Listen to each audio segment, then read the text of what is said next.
Once you've got to grips with diatonic chords, sevenths and secondary dominants, all of which are covered in my videos, it's time to look at a common songwriting device that's easy to use and will take your chord progressions to the next level. Take a listen to this basic chord progression using one of the commonest sequences there is.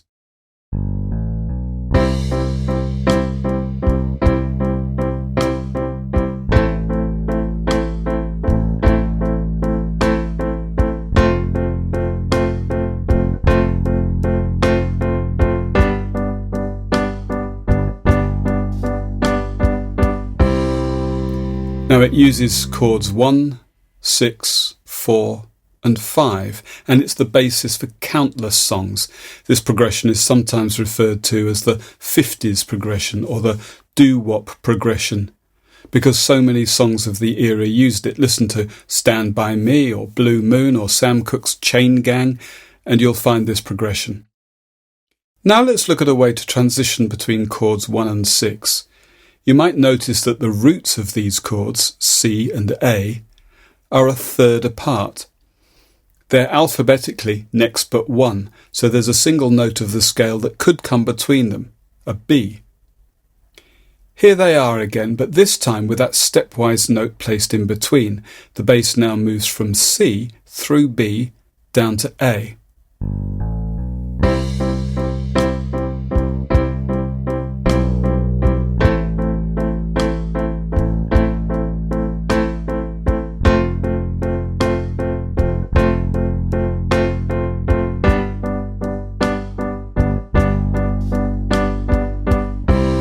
That sound is probably very familiar to you. You'll almost certainly have heard it without really thinking about it.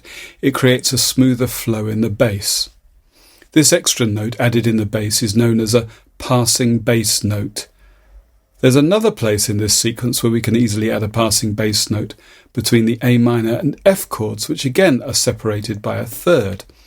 Let's place the missing note of the scale between them, which would be a G, and now we have this.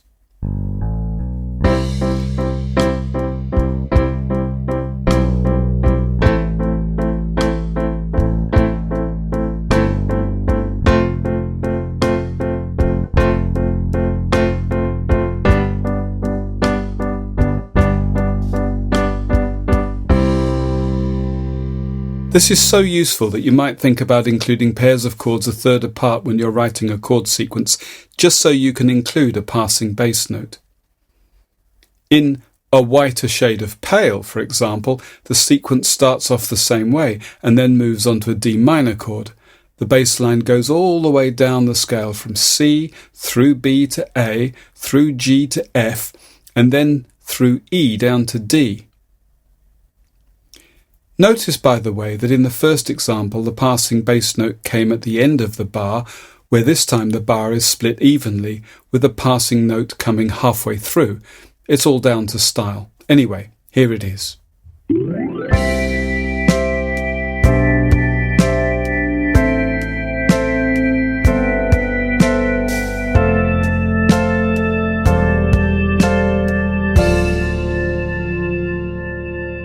When the bass note changes but the chord stays the same, we need a way to indicate that in the chord symbol.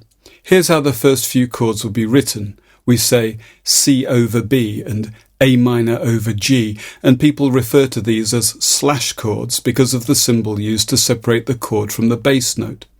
Whenever you have a note in the bass that isn't the root of the chord, such as an inversion or a passing bass note, you'll have a slash chord.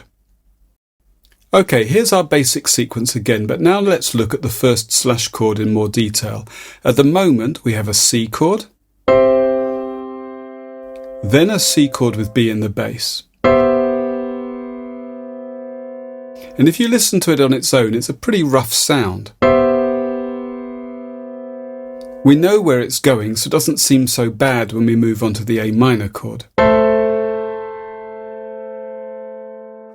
But there are a few things we can do with it. Once we've established a B in the bass, we could actually rethink the chord above it. Looking at other chords in the key of C, there are a couple of obvious choices that actually contain the note B, such as the chord of G, or the chord of E minor.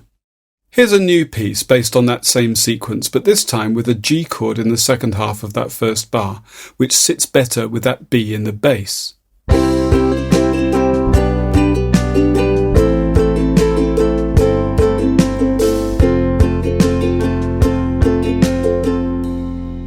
So, C over B, which we originally had, has been changed to G over B, which is a bit more harmonious, since the G chord actually contains a B.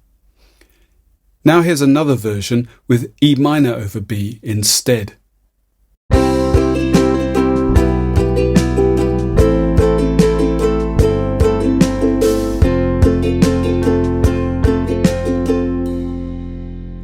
And now here's a more sophisticated idea. If you're already familiar with secondary dominants, then you'll know that E7 is the dominant of A minor, and E7 contains a B, so we should find that E7 over B works nicely.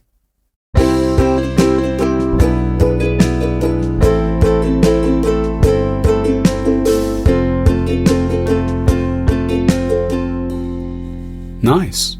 And while we're at it, the dominant of F is C7, which contains a G. So let's put C7 over G in the second bar.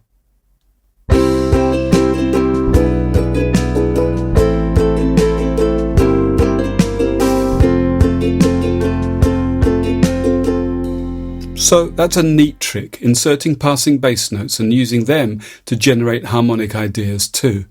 Once you have a bass line that's both solid and flowing, it'll inspire you to create more adventurous and surprising melodies as well. Passing bass notes tend to form descending lines. Maybe the most famous use is in the air from Bach's Suite No. 3 in D, the so-called air on a G string, in which the descending bass leaps in octaves throughout the opening section.